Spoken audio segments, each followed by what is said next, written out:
Hello everyone, Shen here. Time to do another little vid on something.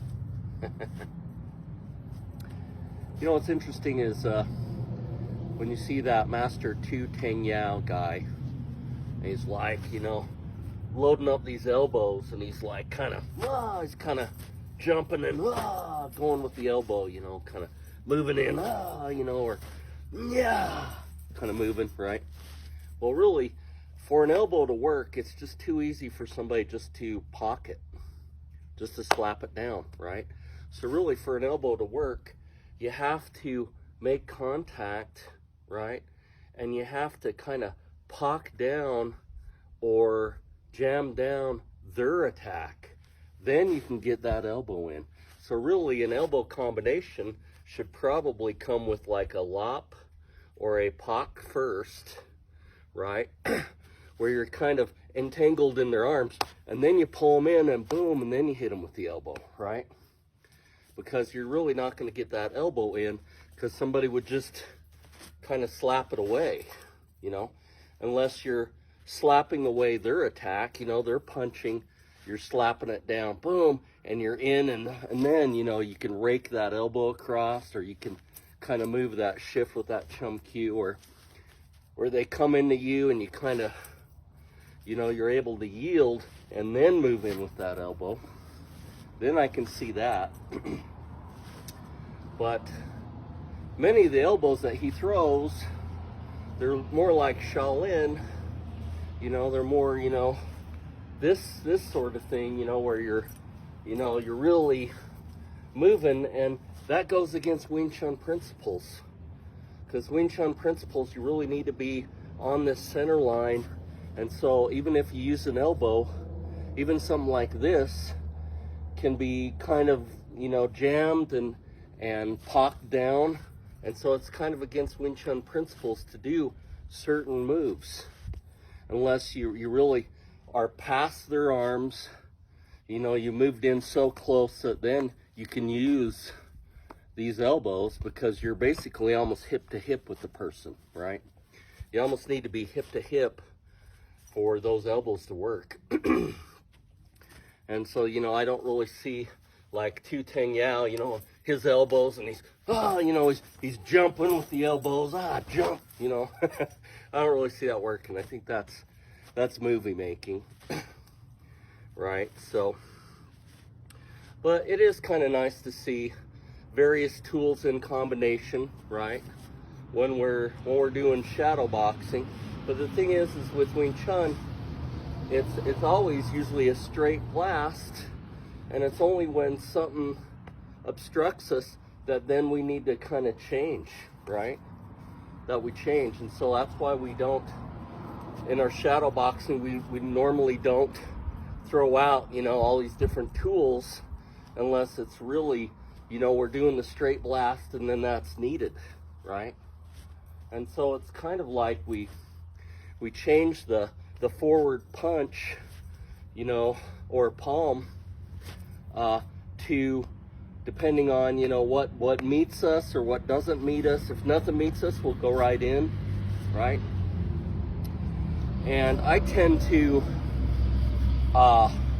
change my attacks depending on the range, of course, right? And so if I'm at 3 to 5 feet, for Wing Chun, that's kind of long range, 3 to 5 feet, right? And so usually then that means they're throwing something at the end of their range, and when they do commit to throw something, it might be I might just kind of move back and let it catch air, right? But when they do commit, then that's when you want to leap in. Then you leap in. And you don't just leap in to punch and get hit. You leap in with something that has an angle, right? You leap in with something that has an angle to jam. So if you do make contact with whatever's coming in, that, you can kind of divert part of that, okay? And so then that's when you leap in. But, longer range, fingertips, which I don't really see much of the point with the fingertips, because many of us, we're not really trained to really use the fingertips. and I think it's more of a fantasy, really. On use my jabbing fingertips. You know, I think, you know, you'll jab somebody once and they're just going to come in and haul off, you know. But really, Busao is about this angle right here, more than it's the fingertips. And I think the fingertips are basically the distraction towards the eyes, the distraction to allow Busao to work as an intercept, because it intercepts. So anything up here coming at an angle that Busao can intercept, and you have kind of a heavy elbow, and it kind of bounces. It bounces things away. And when you're doing it right, it's not a hard, stiff block. It's you shoot it out almost like, again, you're shaking water off, right? And you're bouncing. And when somebody throws a pretty powerful punch, and you get that bounce just right, and you heavy elbow, and it's kind of, you have your structure, it will hurt their arm. They'll be like, oh, because they'll actually feel something that feels like a solid, you know, like they're punching metal or something. And what you feel is you feel it go down into your legs if you're doing it right. So if you're just doing it here and you feel it in the arm or the shoulder, you don't have the angle right. If you have the angle right and you're relaxed, you'll feel it go down into your legs, you know. And then what you need to do is figure out how to get that same structural feeling in your punch.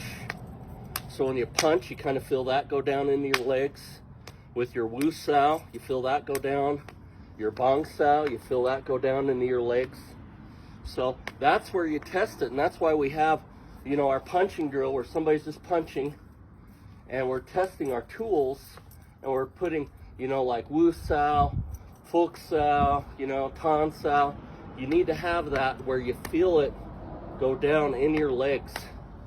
And then that's probably the biggest piece of knowledge or advice that maybe nobody gives you in class. Because they're like, oh, well, there's Tan Sao, and there's Bong Sao, Wu Sao, right?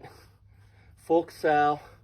But if they're just showing you and you're just doing the arm, you don't know how it's connected to the body, right?